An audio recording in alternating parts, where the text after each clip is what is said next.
Liquor scam లో కేసీఆర్ కూతురు కవితను అరెస్ట్ చేసిన ఎన్ఫోర్స్మెంట్ డైరెక్టరేట్ అధికారులు ఆమెను రాత్రంతా ఈడీ ఆఫీసులోనే కూర్చోబెట్టారు. కాసేపట్లో మరోసారి వైద్య పరీక్షలు నిర్వహించనున్నారు. తర్వాత కోర్టులో ప్రవేశపెట్టి కస్టడీకి కోరే సూచనలు కనిపిస్తున్నాయి. మరోవైపు తన అరెస్ట్ను ఖండిస్తూ కవిత సుప్రీంకోర్టును ఆశ్రయించే అవకాశం ఉందని చెబుతున్నారు. అత్యవసర విచారణ చేపట్టాల్సిందిగా ఆమె తరపు లాయర్లు పేపర్లను సిద్ధం చేస్తున్నారు.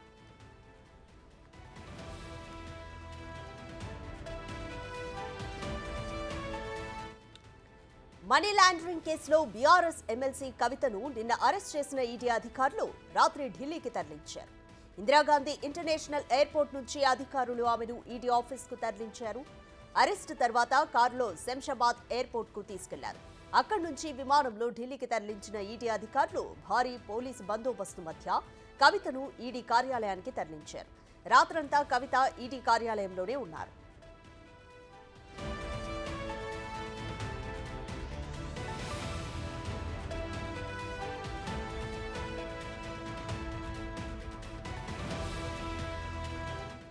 ఈడీ ఆఫీస్కు తరలించేందుకు వేరే మార్గాన్ని అధికారులు ఎంచుకున్నారు. మీడియా కంటపడకుండా జాగ్రత్తలు తీసుకుని ఎయిర్పోర్ట్ నుంచి ఈడీ ఆఫీస్కు తీసుకెళ్లారు. ఈ సమయంలో ఈడీ ఆఫీస్ పరిసరాల్లో 144 సెక్షన్ను విధించారు. అప్పటికే ఈడీ కార్యాలయానికి చేరుకున్న డాక్టర్లు ఆమెకు వైద్య పరీక్షలు నిర్వహించారు.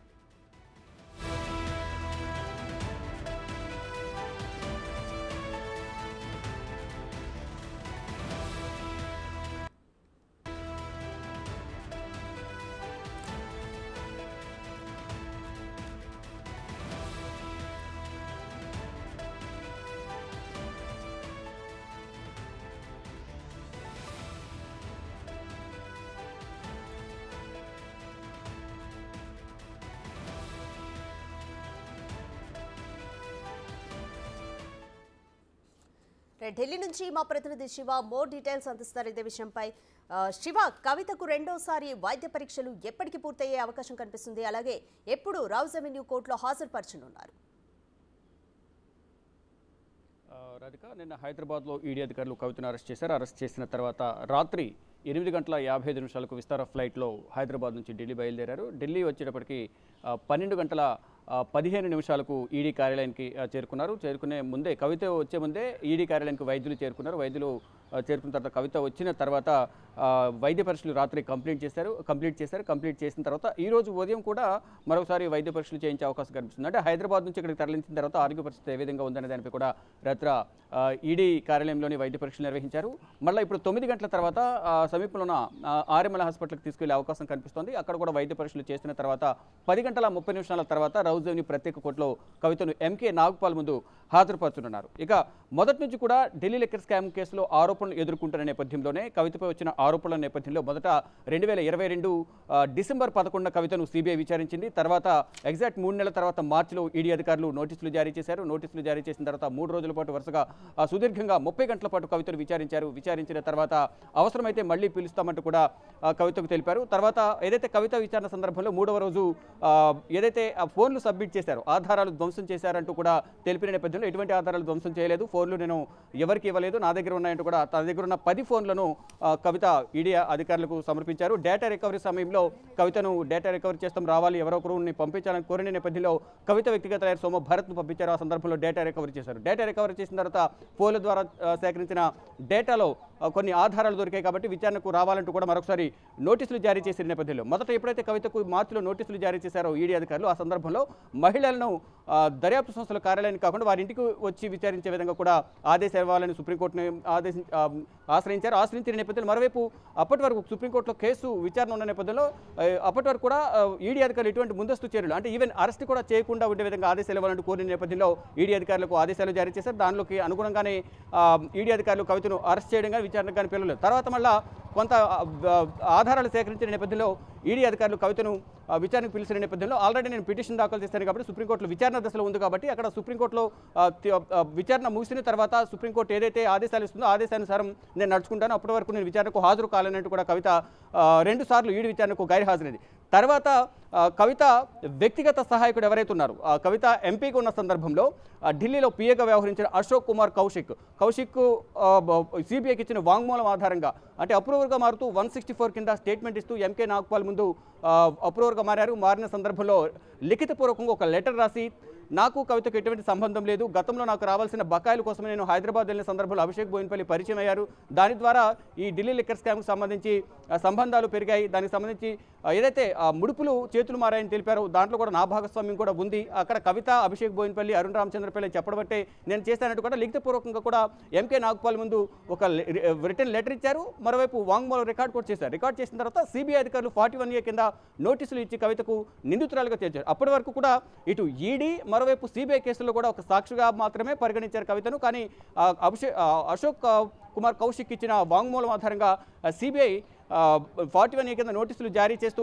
నిందితురాలుగా పరిగణిస్తూ విచారణకు హాజరు కావాలని కోరారు. కానీ విచారణకు హాజరు కాలేను, ఇప్పటికే ఈడీ కేసులు సుప్రీంకోర్టులో విచారణ దశలో ఉంది కాబట్టి అప్పటి వరకు విచారణకు హాజరు కాలేను. మరోవైపు ముందుగా నిర్ణయించుకున్న కార్యక్రమాలు ఉన్నాయి, మరోవైపు పార్టీ నాకు కొన్ని బాధ్యతలు అప్పగించింది, మరో 6 వారాల వరకు నేను రాలని, లోక్సభ ఎన్నికలు కూడా ఉన్నాయి కాబట్టి నేను రాలని తెలిపారు. కానీ ఇప్పుడు అనూహ్యంగా ఒకవైపు నిన్న కోర్టులో విచారణ కొనసాగుతూనే ఉంది, విచారణ కొనసాగుతుండగా 19వ తేదీకి వాయిదా వేశారు. వాయిదా వేసిన తర్వాత మరో 10-15 నిమిషాల్లోనే ఇక్కడ వాయిదా వేయడం, అక్కడ ఈడీ అధికారులు కవిత నివాసంలో ప్రత్యక్షమవడం కూడా అందరూ గమనిస్తూనే ఉన్నారు. దాని తర్వాత జరిగిన పరిణామాలు ఇక ఢిల్లీ తీసుకురావడం, ఢిల్లీ తీసుకొచ్చిన తర్వాత ఈడీ కార్యాలయంలో వైద్య పరీక్షలు నిర్వహించడం, మళ్ళీ ఈ రోజు కూడా ఉదయం వైద్య పరీక్షలు నిర్వహించే అవకాశం కనిపిస్తుంది. ప్రజెంట్ మనం ఈడీ కార్యాలయం వద్దనో రాత్రి 12 గంటల 15 నిమిషాలకు ఈడీ కార్యాలయానికి చేరుకున్నారు. రాత్రంతా కవిత ఇదే ఈడీ కార్యాలయంలో ఉన్నారు. కవితతో పాటు ఆమె భర్త అనిల్ కూడా రాత్రి ఉన్నట్లు తెలుస్తుంది. అంటే కవిత ఒకటే ఉంటారు కాబట్టి రాత్రి వరకు మాత్రమే కవిత భర్త అనిల్కు పర్మిషన్ ఇచ్చినట్లుగా కూడా తెలుస్తోంది. కానీ ఈ రోజు ఉదయం 10 గంటల 30 నిమిషాలకు రౌజనీ కోర్టులో ప్రొడ్యూస్ చేస్తారు కాబట్టి ఎంకే నాగ్పాల్ ముందు ప్రొడ్యూస్ చేసిన తర్వాత హాజరుపరిచిన తర్వాత కస్టడీ కోరే అవకాశం కనిపిస్తుంది. నేనైతే కవిత నివాసంలో కవితను విచారించారో, ఏదైతే స్టేట్మెంట్ రికార్డ్ చేశారో దానికి సంబంధించి ఎంకే నాగ్పాల్ ముందు వాదనలు వినిపించే అవకాశం కనిపిస్తుంది. ఈడీ అధికారులు కానీ కవిత తరపు న్యాయవాదులు కానీ వాదనలు వినిపించే అవకాశం కనిపిస్తుంది. ఇటు ఈడీ తరపున న్యాయవాదులు కస్టడీ కోరే అవకాశం అయితే ప్రధానంగా కనిపిస్తోంది. ఈడీ అధికారులు కస్టడీ కోరిన తర్వాత దాదాపు 7 రోజుల పాటు కస్టడీ కోరే అవకాశం ఉందంటూ కూడా సమాచారం ఉంటుంది.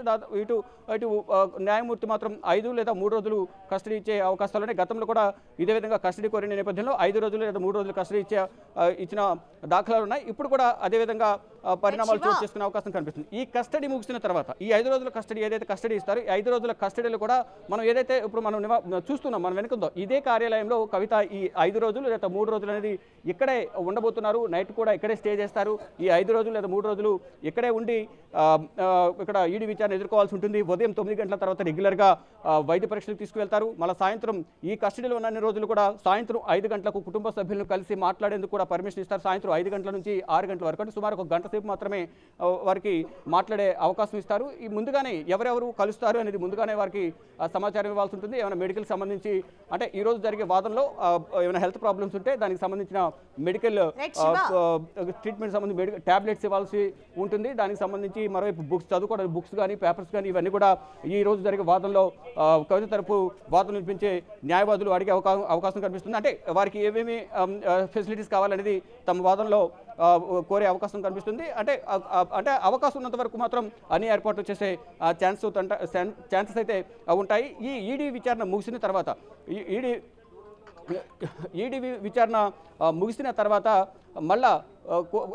ముగిసిన తర్వాత కోర్టులో మళ్ళీ హాజరుపరుస్తారు. హాజరుపరిచిన తర్వాత మళ్ళీ కొన్ని రోజులు, అంటే ఇన్ని రోజులు. శివ, మరోవైపు కేజ్రీవాల్ కూడా ఇప్పటి వరకు ఎన్నిసార్లు నోటీసులు ఇచ్చినా కూడా హాజరవ్వలేదు. ఈ రోజు కేజ్రీవాల్ ఖచ్చితంగా హాజరయ్యే పరిస్థితి కనిపిస్తుందా? అయితే కవితను కేజ్రీవాల్ను ఒకేసారి హాజరుపరచాలన్న ఉద్దేశంతోనే ఈడీ హుటాహుటిన అరెస్ట్ చేసిందన్న భావనను ఎలా చూడాలి? రైట్, ఇప్పుడు జరుగుతున్న పరిణామాలు చూస్తుంటే డెఫినెట్గా ఇదే అందరూ అభిప్రాయం వ్యక్తం చేస్తున్నారు రాధిక. అంటే గతంలో కూడా అనేక సార్లు ఈడీ అధికారులు అరవింద్ కేజ్రీవాల్కు నోటీసులు జారీ చేసిన నేపథ్యంలో దాదాపు 8 సార్లు ఈడీ అధికారులు అరవింద్ కేజ్రీవాల్కు నోటీసులు జారీ చేశారు. నోటీసులు జారీ చేసిన నేపథ్యంలో ఒక్కసారి కూడా ఈడీ విచారణకు అరవింద్ కేజ్రీవాల్ హాజరు కాలేదు. హాజరు కాని నేపథ్యంలో 5వ సారి కూడా విచారణకు హాజరు కాని నేపథ్యంలో రౌజనీ కోర్టులో మెజిస్ట్రేట్ కోర్టును ఆశ్రయించిన నేపథ్యంలో ఈడీ విచారణకు సహకరించడం లేదు, సహకరించే విధంగా ఆదేశాలు ఇవ్వాలని కోరిన నేపథ్యంలో ఫిబ్రవరి 17వ తేదీన కోర్టు ముందు హాజరవ్వాలని హాజరవ్వాలంటూ కూడా రెవెన్యూ మెజిస్ట్రేట్ కోర్టు న్యాయమూర్తి ఆదేశాలు ఇచ్చారు.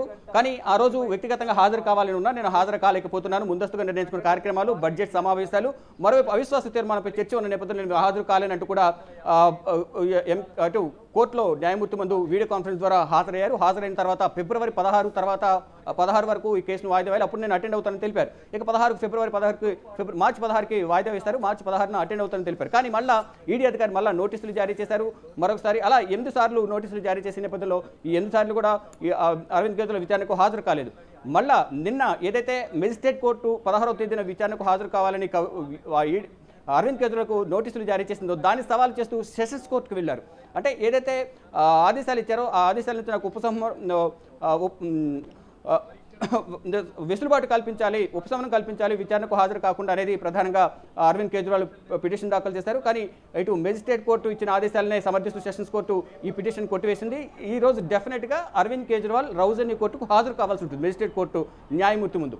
అంటే ఈరోజు 16వ తేదీ కాబట్టి ఈరోజు హాజరు కావాల్సి ఉంటుంది. ఉదయం అంటే ఇప్పటి వరకు మనకు అందుతున్న సమాచారం వరకైతే ఉదయం 10:30 రాజ్ఘాట్కు వెళ్ళి అరవింద్ కేజ్రీవాల్ మహాత్మా గాంధీ సమాధి వద్ద నివాళులు అర్పించి అక్కడి నుంచి నేరుగా రెవెన్యూ కోర్టుకు వస్తారు అనే ఒక సమాచారం అయితే అందుతుంది. తర్వాత పరిణామాలు ఏ విధంగా ఉంటాయనేది కూడా వేచి చూడాల్సింది. మరోవైపు ఇదే రోజున కవితను కూడా నిన్న అరెస్ట్ చేసిన నేపథ్యంలో ఈరోజు కవితను కూడా 10:30 తర్వాత రెవెన్యూ కోర్టులో ఎంకే నాగ్పాల్ ముందు హాజరుపరుచున్నారు. అంటే అక్కడ కోర్టు ఒకటే, కానీ ఇటు మెజిస్ట్రేట్ కోర్టు ఇటు ట్రయల్ కోర్టు ఒకటే కోర్టులో ఎంకే నాగ్పాల్ 5th ఫ్లోర్లో ఉంటారు, ఇటు మెజిస్ట్రేట్ కోర్టు అనేది కింద ఫ్లోర్లో ఉంటుంది. ఇద్దరు కూడా ఒకే కోర్టులో హాజరు కావాల్సి ఉంటుంది. అంటే ఇద్దరు కూడా ఎదురు పడతారా లేదా, అంటే ఏం జరగబోతోంది, కవిత ముందు వస్తుందా, అరవింద్ కేజ్రీవాల్ ముందు వస్తారా, ఎవరు ముందు విచారణకు హాజరవుతారని కూడా అందరూ ఉత్కంఠగా ఎదురు చూస్తున్నారు. అంటే ఈ రోజు అసలు ఎటువంటి పరిణామాలు ఉంటాయి, అరవింద్ కేజ్రీవాల్ అసలు విచారణకు హాజరవుతారా, లేదా గతంలో ఏదైతే ఈడీ విచారణకు గైర్హాజరైనట్టు 8 సార్లు డొమ్మా కొట్టినట్లు ఈ రోజు కూడా కోర్టు ధిక్కరణకు పాల్పడతారా అనేది కూడా అందరూ ఉత్కంఠగా ఎదురు చూస్తున్న పరిస్థితి నెలకొంది. కానీ కవితను మాత్రం 10:30 తర్వాత ఈ రెవెన్యూ కోర్టుకు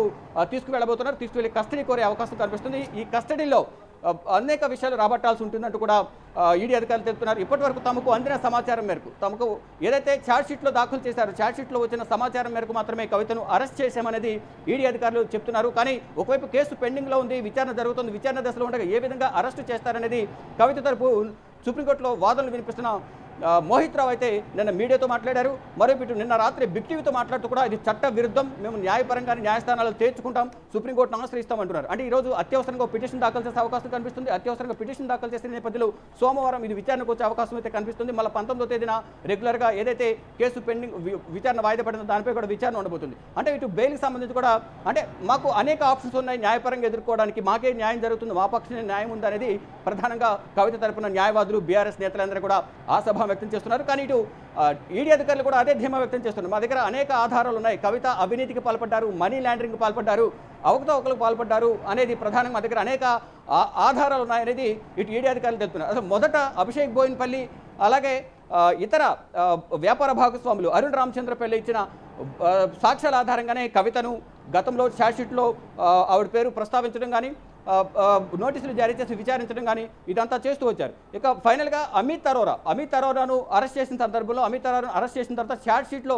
అమిత్ అరోరాకు సంబంధించి ఛార్జ్షీట్లో నమోదు చేసిన నేపథ్యంలో కవితకు సంబంధించిన ఫోన్ నెంబర్లు, ఎన్ని ఫోన్లు వాడారు, ఎన్నిసార్లు అమిత్ అరోరాతో మాట్లాడారు, విజయ్ నాయర్కు అమిత్ అరోరా అలాగే అభిషేక్ బోయిన్పల్లి, అరుణ్ రామచంద్రపల్లి, శరత్చంద్రారెడ్డి, మాగుంట రాఘవరెడ్డి వీరందరికీ మధ్య ఉన్న వ్యాపార సంబంధాలు ఏంటి, ఎంతవరకు ముడుపులు చేతులు మారాయి అనేది కూడా మొత్తం డీటెయిల్స్ అన్ని కూడా మా దగ్గర ఉన్నాయి. దానికి సంబంధించి వారందరూ కూడా వాంగ్మూలం ఇచ్చారు. కవితనే కీలకంగా వ్యవహరించారు సౌత్ గ్రూపులు అనేది ప్రధానంగా వారందరూ వాంగ్మూలం ఇచ్చిన నేపథ్యంలో ఛార్జ్షీట్లో కవిత పేర్లు అనేక మార్లు ప్రస్తావించామంటూ కూడా ఈడీ అధికారులు తెలుపుతున్నారు. అంటే ఇటు సౌత్ గ్రూప్లో దాదాపు ఈ లిక్కర్ పాలసీకి సంబంధించి సౌత్ గ్రూప్ లాభం చేకూరే విధంగా లిక్కర్ పాలసీ రూపకల్పన జరిగింది. దానికి ప్రతిఫలంగా మొత్తం 12% లాభాలు వచ్చే విధంగా రూపకల్పన జరిగింది. దాంట్లో ఆఫ్ అంటే 6% పెట్టుబడిదారులకు 6% గవర్నమెంట్కి వెళ్ళే విధంగా, అంటే సంవత్సరానికి ఇది 420 కోట్లు లాభం చేకూరే విధంగా వ్యాపారవేత్తలకు రూపకల్పన చేస్తే దాంట్లో 210 కోట్లు గవర్నమెంట్కి ఇచ్చే విధంగా కూడా ఒప్పందం కుదిరింది. దానిలో భాగంగా ఎగ్జాక్ట్గా 2022లో గోవా ఎలక్షన్ జరుగుతున్న ఆ సందర్భంలో ముందుగా 100 కోట్లు ఇవ్వాలని కోరిన నేపథ్యంలో ఆ 100 కోట్ల రూపాయలను